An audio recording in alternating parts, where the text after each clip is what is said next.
बिस्मिल्लाहिर्रहमानिर्रहीम। अस्सलाम वालेकुम स्टूडेंट्स, मैं हूं हसन फरीद, आपका फिजिक्स टीचर। स्टूडेंट्स, आज हमारे पास एक बहुत इंपॉर्टेंट आर्टिकल है जिसका नाम है rotational kinetic energy of disc and hoop.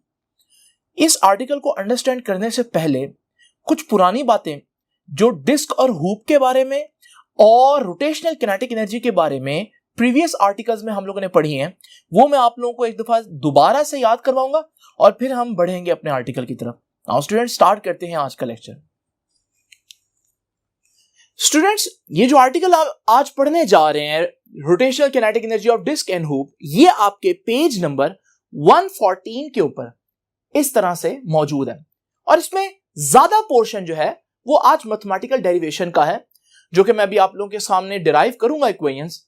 लेकिन उससे पहले जरा आर्टिकल को ध्यान से देखिए। आर्टिकल में दो बातें हैं समझने वाली।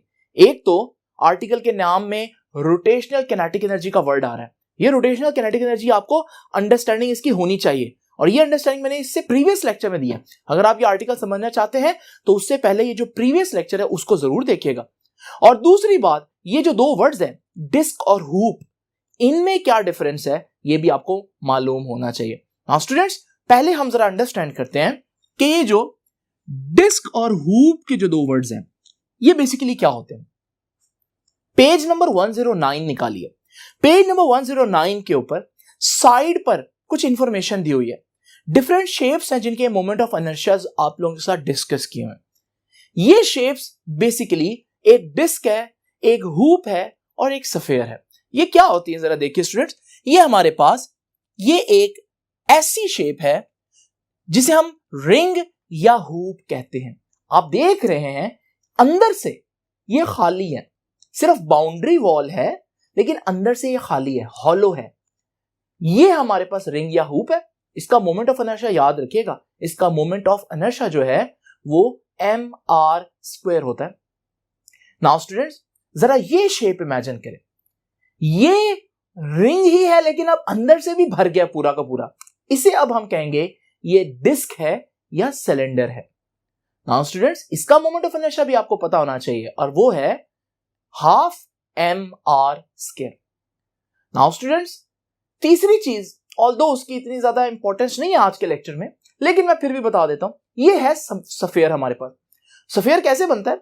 ये एक 3D शेप होती है। आपके पास एक सर्कल हो, आप उस सर्कल को अपने एक्सिस पर रोटेट कर दें तो ये जो हमारे पास एक स्फेरिकल शेप बनेगी, ये एक 3D शेप होगी, इसे हम स्फीयर कहेंगे। इसका मोमेंट ऑफ इनर्शिया भी देख लें, 2/5 mr²। ये मोमेंट ऑफ इनर्शिया पता होना बहुत जरूरी है क्योंकि आर्टिकल में यूज होंगे। ये तो हो गया थोड़ा सा तारुफ डिस्क और हूप का। अब डिस्कस करते हैं रोटेशनल किनेटिक एनर्जी क्या होती है। देखिए, हमारे पास चीजें जो हैं वो दो तरह से मूव करती हैं। चीजों की जो मोशन है वो यूजुअली दो कैटेगरीज में हम डिवाइड कर सकते हैं। उसमें एक कैटेगरी है लीनियर मोशन या ट्रांसलेशनल मोशन। इन दोनों अल्फाजों में थोड़ा बहुत फर्क है, लेकिन फिलहाल हम उसको भूल जाते हैं। लीनियर या ट्रांसलेशनल मोशन क्या होती है? अगर एक ऑब्जेक्ट बिल्कुल स्ट्रेट पाथ में मूव करे, रोटेट किए बगैर मूव करे, तो हम कहते हैं कि ये लीनियर मोशन है। और जब बॉडी ऐसे जा रही हो, मोशन तो है ना, तो किनेटिक एनर्जी होगी उसके पास। और अगर उसके पास किनेटिक एनर्जी होगी, वो किनेटिक एनर्जी कौन सी किनेटिक एनर्जी कहलाएगी? वो काइनेटिक एनर्जी कहलाएगी ट्रांसलेशनल किनेटिक एनर्जी। ऐसी किनेटिक एनर्जी जिसमें रोटेशन बिल्कुल भी नहीं है। और ट्रांसलेशनल किनेटिक एनर्जी को हम यूं लिखेंगे, छोटा सा ट्रांस लिखेंगे किनेटिक एनर्जी के साथ। और इसका फॉर्मूला आप लोग पहले भी पढ़ चुके हैं चैप्टर नंबर 4 में, हाफ mv²। जब भी आपसे कोई पूछता है काइनेटिक एनर्जी का फॉर्मूला बताया, फौरन कहते हैं हाफ mv²। वो कहता नहीं है, लेकिन जब भी वो किनेटिक एनर्जी का खाली वर्ड यूज करे, इसका मतलब वो कौन सी किनेटिक एनर्जी की बात कर रहा है? ट्रांसलेशनल किनेटिक एनर्जी की बात कर रहा है, जिसमें बॉडी रोटेट नहीं हो रही मूव करते हुए। नाउ स्टूडेंट्स, जरा तवज्जो कीजिएगा। इमेजिन करें एक और टाइप की मोशन भी होती है हमारे पास, और उस मोशन को हम रोटेशन कहते हैं, जिसमें बॉडी अपने एक्सिस पर रोटेट करती है। उसमें पंखा भी आ जाता है, उसमें व्हील भी आ जाता है, बहुत सी ऐसी चीजें आ जाती हैं। अब ये भी है तो मोशन ना, और मोशन हो तो बॉडी के पास एक एनर्जी होती है जिसे हम किनेटिक एनर्जी कहते हैं। लेकिन ये kinetic energy rotational kinetic energy कहलाएगी। क्योंकि ये किस मोशन की वजह से है? रोटेशनल मोशन की वजह से। और याद रखिएगा, जब बॉडी रोटेट कर रही हो तो उनके पास कौन सी किनेटिक एनर्जी होती है? Rotational kinetic energy. Now students, यहां पर काइनेटिक एनर्जी रोटेशनल के लिए ROT लिख देते हैं सिंबल देने के लिए। ROT stands for rotational. अच्छा, इसका फॉर्मूला हाफ mv² नहीं है, इसका फॉर्मूला है हाफ I⍵²। अब ये फॉर्मूला कहां से आया है? अगर ये देखना चाहते तो फिर आप लास्ट आर्टिकल देखें, लेकिन ये आज के आर्टिकल के लिए फॉर्मूला आपको पता होना बहुत जरूरी है। एक बात याद रखिएगा, ये मास है जिसे चैप्टर नंबर 3 में मैंने इनर्शिया बोला था, और ये मास नहीं है, ये मोमेंट ऑफ इनर्शिया है। और ये लीनियर वेलोसिटी है, उसकी जगह यहां क्या आ गई? एंगुलर वेलोसिटी, घूमती हुई चीज की वेलोसिटी, रोटेट करती हुई चीज की वेलोसिटी। तो स्टूडेंट्स, आप लोगों ने देखा कि मैंने आज का आर्टिकल स्टार्ट करने से 5 मिनट पहले आप लोगों को डिस्क और हूप का भी बता दिया, और रोटेशनल किनेटिक एनर्जी क्या होती है ये भी बता दिया। अब यूजुअली आप देखते हैं या चीजों के पास स्ट्रेट मोशन होती है, ट्रांसलेशनल मोशन होती है, तो ट्रांसलेशनल किनेटिक एनर्जी होगी, या चीजों के पास रोटेशनल मोशन होती है और रोटेशनल किनेटिक एनर्जी होगी। लेकिन आज हम ऐसा सिनेरियो डिस्कस करेंगे, ऐसी सिचुएशन डिस्कस करेंगे जिसमें ये दोनों चीजें मौजूद हो। मिसाल के तौर पर, ये मेरे पास एक इंक्लाइंड प्लेन है। अब इस इंक्लाइंड प्लेन के ऊपर अगर आप वही रिंग या डिस्क या हूप में से कोई एक ले लें, सपोज करें मैं डिस्क ले लेता हूं, इस डिस्क को जब मैं यहां छोड़ूंगा, अब ये इस इंक्लाइंड प्लेन से आहिस्ता आहिस्ता नीचे आएगी। आप देख रहे हैं आगे भी जा रही है और रोटेट भी कर रही है। आगे जाने की वजह से जो एनर्जी होगी इसके पास, वो ट्रांसलेशनल किनेटिक एनर्जी होगी, और रोटेट करने की वजह से रोटेशनल किनेटिक एनर्जी होगी। ये बॉडी रोटेट भी कर रही है, ट्रांसलेट भी कर रही है, इसको कलेक्टिवली हम कहते हैं ये बॉडी रोल कर रही है। तो आज हम ऐसा केस लेंगे जिसमें ये दोनों किस्म की मोशंस होंगे। तो आइए स्टूडेंट्स, अब बकायदा आगाज करते हैं आज की डेरिवेशन का।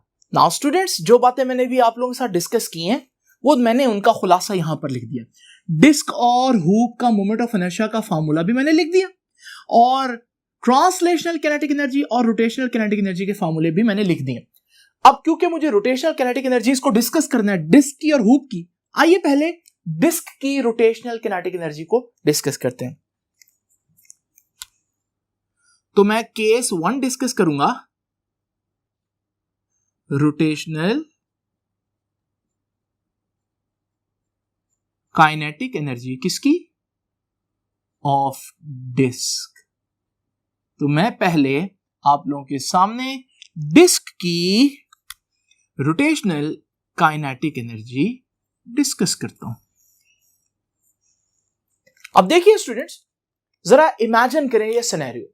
मैंने जैसे पहले आपको इमेजिन करवाया, ये मेरे पास एक ऐसी सरफेस है जो एक तरफ से ज्यादा हाइट है जबकि दूसरी तरफ से कम है।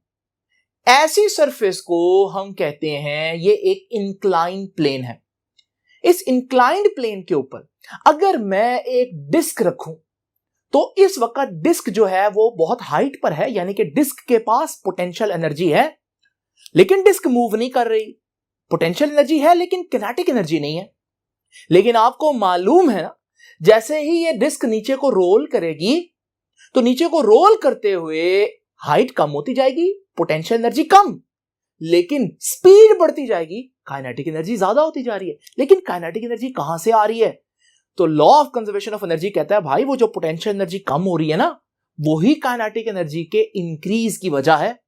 तो याद रखिएगा, इस सिनेरियो में मैं कह सकता हूं कि according to law of conservation of energy, क्या कहती है law of conservation of energy? Law of conservation of energy कहते हैं कि भाई जितना पोटेंशियल एनर्जी कम होती है उतनी ही काइनेटिक एनर्जी बढ़ जाती है। तो मैं कहूंगा कि loss in potential energy is equal to gain in kinetic energy. Gain in kinetic energy. Now students, यहां अब सबसे इंपॉर्टेंट बात आती है, जरा तवज्जो कीजिएगा। हमारे पास जो मैंने एग्जाम्पल आपको दी, इस एग्जाम्पल में वो जो डिस्क है आगे भी जा रही है और रोटेट भी कर रही है। इसका मतलब इसके पास तो दो मोशंस हैं, तो फिर दो ही किनेटिक एनर्जीज होंगी इसके पास। घूमने की वजह से रोटेशनल किनेटिक एनर्जी और आगे जाने की वजह से ट्रांसलेशनल किनेटिक एनर्जी। और इन दोनों के फॉर्मूले तो मैंने आपके सामने लिखे। इसका मतलब मैं कहूंगा कि भाई आज हम कह सकते हैं कि जो लॉस इन पोटेंशियल एनर्जी है वो काइनेटिक एनर्जी का गेन का वजह बनेगी ना। तो काइनेटिक एनर्जी तो दो है, तो मैं ये कहूंगा कि gain in translational kinetic energy, कुछ आगे जाने की स्पीड बढ़ेगी, और gain in rotational kinetic energy, कुछ उसकी घूमने की स्पीड भी बढ़ेगी। तो जो उसके पास स्टार्ट में पोटेंशियल एनर्जी थी उसका कुछ हिस्सा उसको आगे लेकर जाने वाली किनेटिक एनर्जी और कुछ हिस्सा उसको घुमाने वाली किनेटिक एनर्जी में जो है वो डिवाइड हो जाएगा। अब स्टूडेंट्स, पोटेंशियल एनर्जी का फॉर्मूला तो हमें मालूम है, mgh, और यहां पर काइनेटिक एनर्जी ट्रांसलेशनल आ जाएगी और यहां पर काइनेटिक एनर्जी रोटेशनल आ जाएगी। अगर मैं ये दोनों वैल्यूज निकाल लूं, दोनों वैल्यूज निकाल के मैं यहां पुट कर दूं, तो फिर मैं इसको सॉल्व कर सकता हूं। तो अब मैं क्या करूंगा, पहले ट्रांसलेशनल काइनेटिक एनर्जी निकालूंगा डिस्क की। तो मैं कहूंगा भाई कि ट्रांसलेशनल काइनेटिक एनर्जी किसकी, डिस्क की। और फिर मैं क्या करूंगा, रोटेशनल काइनेटिक एनर्जी निकालूंगा किसकी जी, डिस्क की। तो ये दो काम है, क्योंकि मैं डिस्क को डिस्कस कर रहा हूं तो मैं ट्रांसलेशनल काइनेटिक एनर्जी डिस्क की निकालूंगा और रोटेशनल काइनेटिक एनर्जी डिस्क की निकालूंगा। नाउ स्टूडेंट्स जरा देखिए, translational kinetic energy, translational kinetic energy का फार्मूला मैंने पहले लिखा हुआ है ताकि काम आसान रहे, और वो क्या होता है, हाफ mv²। तो याद रखिएगा, ये जो ट्रांसलेशनल काइनेटिक एनर्जी है इसका फार्मूला तो मुझे मालूम है, और वो है हाफ mv²। और फिर रोटेशनल काइनेटिक एनर्जी, अब यहां थोड़ा सा काम करने वाला है। रोटेशनल काइनेटिक एनर्जी का फार्मूला क्या है जी, रोटेशनल काइनेटिक एनर्जी का फार्मूला है हाफ I ω²। नाउ स्टूडेंट्स, किसकी काइनेटिक एनर्जी है ये, डिस्क की, और डिस्क का मोमेंट ऑफ इनर्शिया आएगा। तो मैं इस मोमेंट ऑफ इनर्शिया के साथ डिस्क लिख देता हूं, छोटा सा डी सिंबल दे देता हूं। अब अगली बात गौर तलब है, डिस्क का मोमेंट ऑफ इनर्शिया भी मैंने आप लोगों के सामने लिखा हुआ है, कितना है, 1/2 mr²। तो स्टूडेंट्स, जब मैं ये वैल्यू पुट करूंगा, ये देखिए, ये 1/2 एज इट इज, ये जो ID है moment of inertia of disc, वो तो हाफ mr² है, तो ये बनेगा हाफ mr²। ये आ गई ID की जगह, बाकी क्या रह गया, ओमेगा। ओमेगा का स्क्वायर मैं एज इट इज लिख देता हूं। अब अगली बात जरा देखिए, 1/2 इंटू 1/2, ये 1/4 आ गया। 1/2 इंटू 1/2, 1/4, 7 r²। और 7 क्या है, ओमेगा और उसका स्क्वायर। ओमेगा मैंने नहीं लिखा, ओमेगा की जगह मैंने ब्रैकेट डाल दिया और उस स्क्वायर मैंने एज इट इज लिख दिया। स्टूडेंट्स, आप लोगों ने एक फॉर्मूला पढ़ा है चैप्टर 5 में, V = R ओमेगा, और V = R ओमेगा है, तो ओमेगा किसके बराबर आएगा, V/R। तो ये जो मैंने ओमेगा की जगह खाली छोड़ी है, तो मैं इसकी जगह ओमेगा की वैल्यू पुट कर देता हूं V/R। जब मैं V/R पुट करूंगा, जरा देखिएगा क्या होगा कि काइनेटिक एनर्जी हमारे पास आ जाएगी 1/4 mr², v का भी स्क्वायर, ब्रैकेट खोलूंगा, और r का भी स्क्वायर, ये कैंसल हो जाएगा। तो देखिए आंसर क्या आया, 1/4 mv²। स्टूडेंट्स, दोनों काइनेटिक एनर्जीज आ गई, ट्रांसलेशनल भी और रोटेशनल भी। ट्रांसलेशनल कितनी आई है, हाफ mv², वो आई क्या है वो तो हमें वैसे ही पता था, और रोटेशनल के लिए थोड़ी सी कैलकुलेशन करनी पड़ी, लेकिन रोटेशनल कितनी आई है, 1/4 mv²। यहां से एक बड़ी इंपॉर्टेंट बात कहने जा रहा हूं, ये ऑब्जेक्टिव याद रखिएगा कि जब डिस्क की बात करते हैं तो for a disc, always remember, for a disc rotational kinetic energy is 1/4 mv², and translational kinetic energy 1/2 mv², which means that rotational kinetic energy is half of translational kinetic energy। बहुत important बात है कि हमारे पास जब हम disc की बात करते हैं तो उसकी ट्रांसलेशनल काइनेटिक एनर्जी इतनी है, रोटेशनल काइनेटिक एनर्जी उससे भी हाफ आई है, क्योंकि ये 1/2 है, और 1/2 का भी हाफ 1/4 हो जाता है। इसका क्या मतलब हुआ, जरा इमेजिन करें, अगर ये इंक्लाइन प्लेन है और इसके ऊपर वही डिस्क हमारे पास मौजूद है, सपोज करो इसके पास पोटेंशियल एनर्जी है 30, तो मैंने आपको बताया जितनी एनर्जी इसको ट्रांसलेशनल मिलेगी उससे आधी रोटेशनल मिलेगी, तो फिर आगे जाने के लिए ये 30 में से 20 जूल लेगा, जबकि घूमने के लिए इसको 10 जूल मिलेगी, क्योंकि इसकी जो रोटेशन की एनर्जी, काइनेटिक एनर्जी है, वो आधी होगी इसकी ट्रांसलेशनल काइनेटिक एनर्जी, यानी कि आगे जाने वाली एनर्जी के हिसाब से। नाउ स्टूडेंट्स, ये देखिए, ये बात तो आप लोगों को समझ में आ गई, जरा आप तवज्जो कीजिएगा, ये दोनों वैल्यूज मैं पुट करूंगा कहां पर, वो ऊपर वाली इक्वेशन में। तो मैं यहां कहता हूं by putting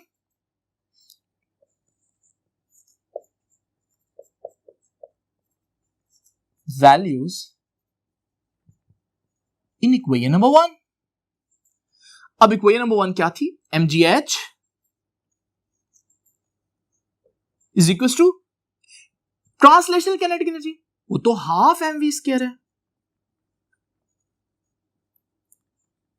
plus rotational kinetic energy, वो तो 1/4 mv² है।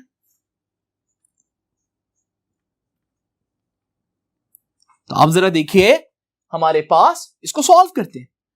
स्टूडेंट्स, जब आप इसका एलसीएम लेंगे तो हमारे पास इसका एलसीएम आ जाएगा 3/4 mv²। एलसीएम लेना तो आपको मैथमेटिक्स में आना चाहिए। जरा देखिए, हमारे पास इस तरफ क्या रह गया, mgh, इस तरफ क्या रह गया, 3/4 mv²। स्टूडेंट्स, m से कैंसिल हो जाएगा, ये v² इधर रखता हूं एक तरफ, और 4 उधर gh से मल्टीप्लाई हो जाएगा, और 3 उधर जाकर डिवाइड हो जाएगा, और फिर मैं यहां से, ये तो v का स्क्वायर है ना, तो v किसके बराबर आएगा, अंडर रूट लूंगा दोनों तरफ, तो ये 4gh/3 अंडर रूट। ये है स्पीड, किसकी स्पीड स्टूडेंट्स, नीचे आते हुए डिस्क की। बहुत इंपॉर्टेंट बात कि सारी कैलकुलेशन मैंने किसके लिए की थी, डिस्क के लिए की थी। तो ये डिस्क की नीचे आने की जो स्पीड है, ये नोट कर लीजिए। अब मैं क्या करूंगा, अब मैं वही सारी कैलकुलेशंस किसके लिए करूंगा, डिस्क के लिए नहीं बल्कि हूप के लिए, और फिर मैं दोनों के आंसर्स को आपस में कंपेयर करूंगा। आइए अब जरा देखते हैं कि हूप की कैलकुलेशन कैसे करनी है। स्टूडेंट्स, यहां अब हम डिस्कस करेंगे rotational kinetic energy of hoop.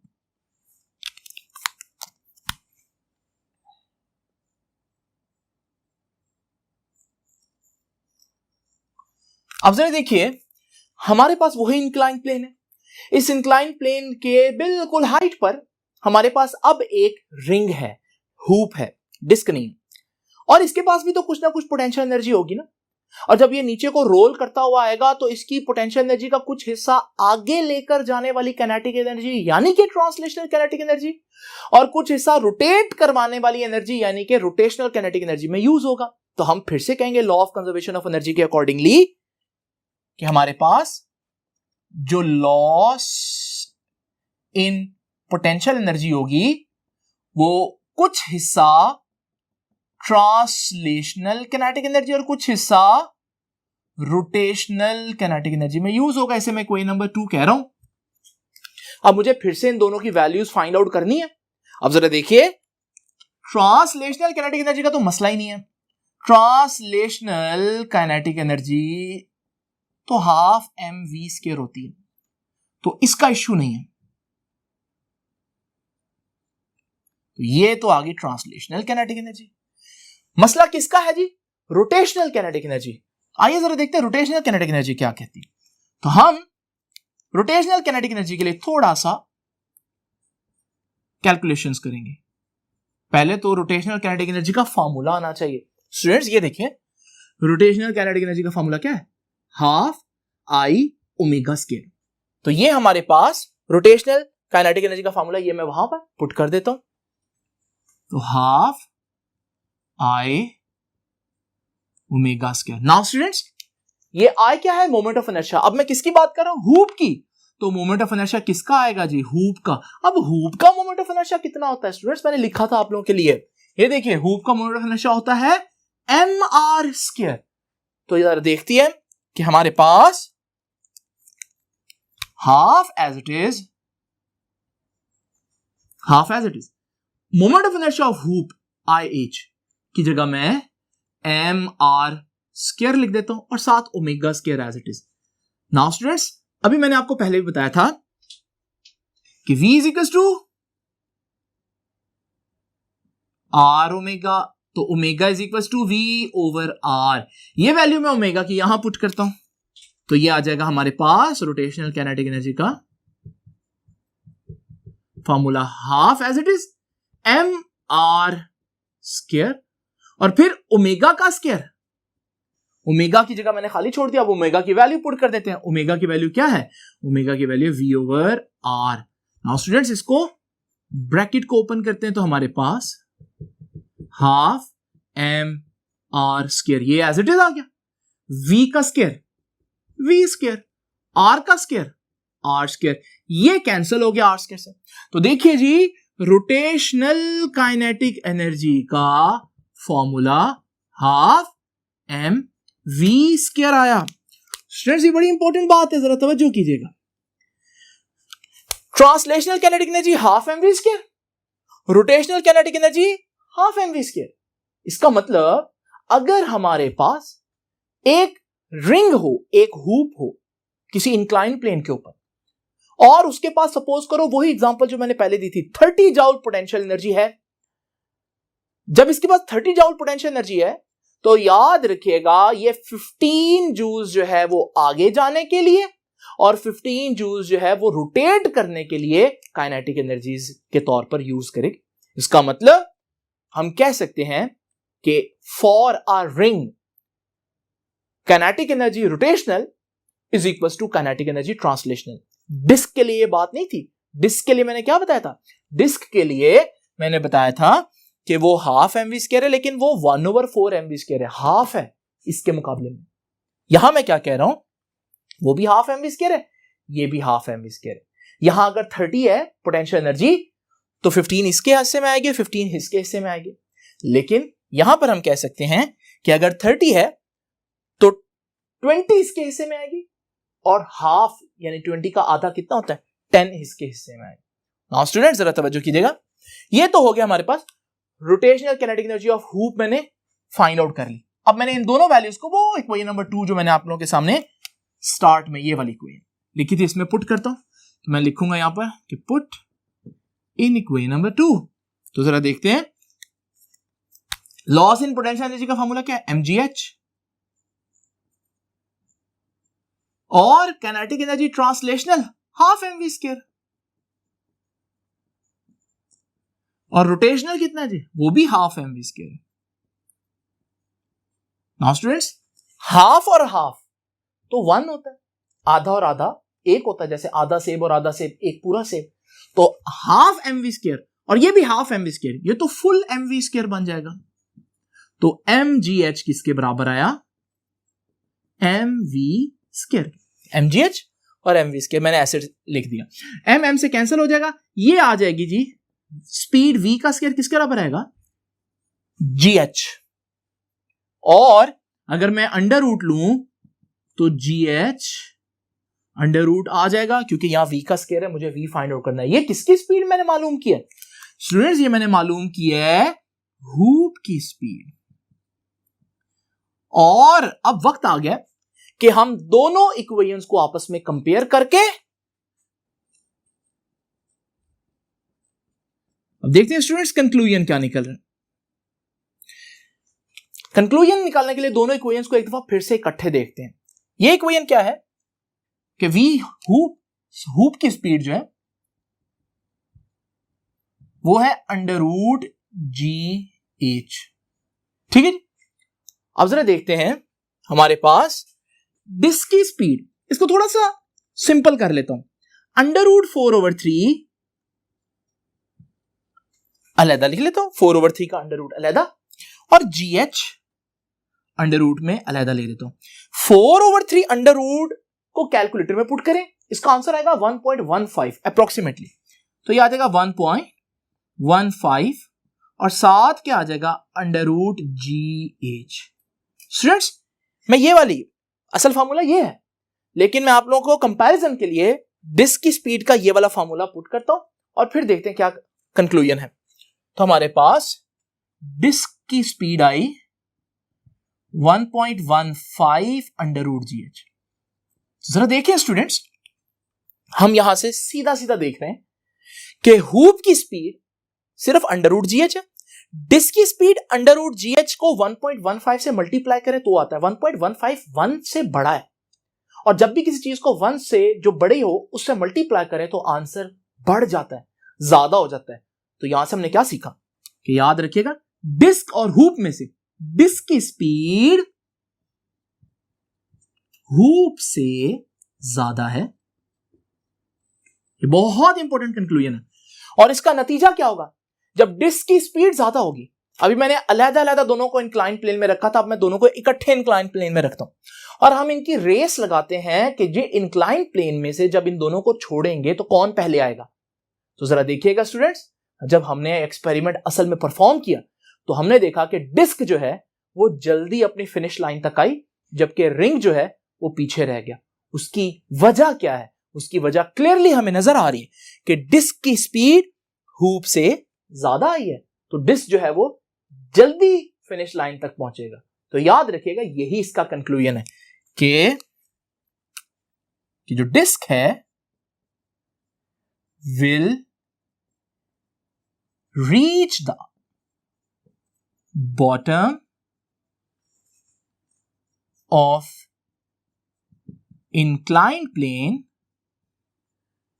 before hoop। तो वजह डिस्क की स्पीड हूप की स्पीड से ज्यादा आई है। यहां एक और इंटरेस्टिंग बात है नोट करने वाली स्टूडेंट्स, और वो आपको बहुत फायदा देगी। ये देखिए डिस्क की स्पीड हूप की स्पीड से ज्यादा आ रही है। इनके मोमेंट ऑफ इनर्शिया देखते हैं, मोमेंट ऑफ इनर्शिया किसका ज्यादा है, हूप का mr स्क्वायर है, डिस्क का mr स्क्वायर का भी हाफ है, यानी कि मोमेंट ऑफ इनर्शिया में कौन ज्यादा ताकतवर है, कौन ज्यादा है, हूप का मोमेंट ऑफ इनर्शिया। इसका मतलब मैं कह सकता हूं कि मोमेंट ऑफ इनर्शिया के हिसाब से देखें तो हूप का मोमेंट ऑफ इनर्शिया ज्यादा है डिस्क से। तो आपने देखा स्टूडेंट्स, ये दो बातें हमें क्या बता रही हैं कि डिस्क का मोमेंट ऑफ इनर्शिया कम था और डिस्क की स्पीड क्या हुई, ज्यादा हुई। यानी कि अगर आप इंक्लाइन प्लेन के ऊपर चीजों को रोल करें तो एक हमारे पास रूल बनता है, और वो रूल ये है कि याद रखिएगा जिसका मोमेंट ऑफ इनर्शिया कम उसकी नीचे आने की स्पीड ज्यादा, वो ही रेस जीतेगा। जिसका मोमेंट ऑफ इनर्शिया कम होगा उसकी स्पीड ज्यादा होगी, यानी कि स्पीड और मोमेंट ऑफ इनर्शिया का आपस में इनवर्स रिलेशन हुआ। तो स्टूडेंट्स ये तो सिर्फ डिस्क और हूप की बात है ना। अगर मैं बीच में कोई ऐसी चीज डाल दूं जिसको मैंने यहां कैलकुलेशन में नहीं लेकर आया, तो क्या मैं एक एमसीक्यू के लिए या एक शॉर्ट क्वेश्चन के लिए पूरी इक्वेशंस डिराइव करूंगा? ये वाली नहीं, मैं सिंपल उनके मोमेंट ऑफ इनर्शिया चेक कर लूंगा, और जिसका मोमेंट ऑफ इनर्शिया सबसे कम उसकी स्पीड सबसे ज्यादा, और वो रेस जीतेगी। जरा तवज्जो कीजिएगा, ये देखिए स्टूडेंट्स, डिस्क का मोमेंट ऑफ इनर्शिया 1/2 mr²। अच्छा, 1/2 की जगह मैं 0.5 लिख सकता हूं, क्योंकि 1/2 0.5 ही तो होता है। और आपको याद होगा मैंने स्टार्ट में आपको उसी पेज पर, पेज नंबर 109 के ऊपर, मैंने बिल्कुल एंड पे सफेयर का मोमेंट ऑफ इनर्शिया बताया था। सफेयर का मोमेंट ऑफ इनर्शिया कितना है जी? सफेयर का मोमेंट ऑफ इनर्शिया है हमारे पास 2/5 mr²। ये बनता है 0.4 mr²। तो अब जरा तवज्जो कीजिएगा, अगर मैं क्या करूं कि यहां पर अगर ये हमारे पास एक इंक्लाइन प्लेन हो और मैं इस इंक्लाइन प्लेन के ऊपर डिस्क भी रखूं, रिंग भी रखूं और एक सफेयर भी रख दूं, और अब मैं आपसे पूछूं कि कौन जीतेगा। अब जरा देखें, हमने सफेयर की कैलकुलेशन कहीं भी नहीं की, तो फिर हम कैसे बताएंगे कि कौन जीतेगा? याद रखिएगा, मैंने अभी आप लोगों को क्या बताया? मैंने बताया कि जिसका मोमेंट ऑफ इनर्शिया कम उसकी स्पीड ज्यादा। जरा देखिए, हमारे पास यहां पर रिंग का मोमेंट ऑफ इनर्शिया कितना है? mr²। डिस्क का कितना है? 0.5 mr²। सफेयर का कितना है? 0.4 mr²। नाउ स्टूडेंट जरा देखिए, यहां पर सबसे कम तो सफेयर का नहीं बन रहा, इसका मतलब सबसे ज्यादा स्पीड फिर सफेयर की होगी। और जब हमने एक्सपेरिमेंट परफॉर्म किया तो हमने देखा वाकई इन तीनों की अगर बात की जाए तो सबसे पहले कौन पहुंचेगा? सबसे पहले सफेयर पहुंचेगा। तो स्टूडेंट्स, जिसका मोमेंट ऑफ इनर्शिया सबसे कम वो सबसे तेजी से सबसे पहले इंक्लाइन प्लेन के नीचे आएगा। और स्टूडेंट्स, आज के आर्टिकल से रिलेटेड एक्सरसाइज में ये शॉर्ट क्वेश्चन भी है जो बता रहा है कि डिस्क और हूप के बारे में पूछ रहा है हमसे कि डिस्क और हूप में से कौन बॉटम पे पहले पहुंचेगा। तो स्टूडेंट्स, ये था आज का आर्टिकल। आई होप कि आपका आज का आर्टिकल इंटरेस्टिंग लगा होगा। इंशाल्लाह आपसे मुलाकात होगी अब नेक्स्ट लेक्चर में। तब तक के लिए अल्लाह हाफिज।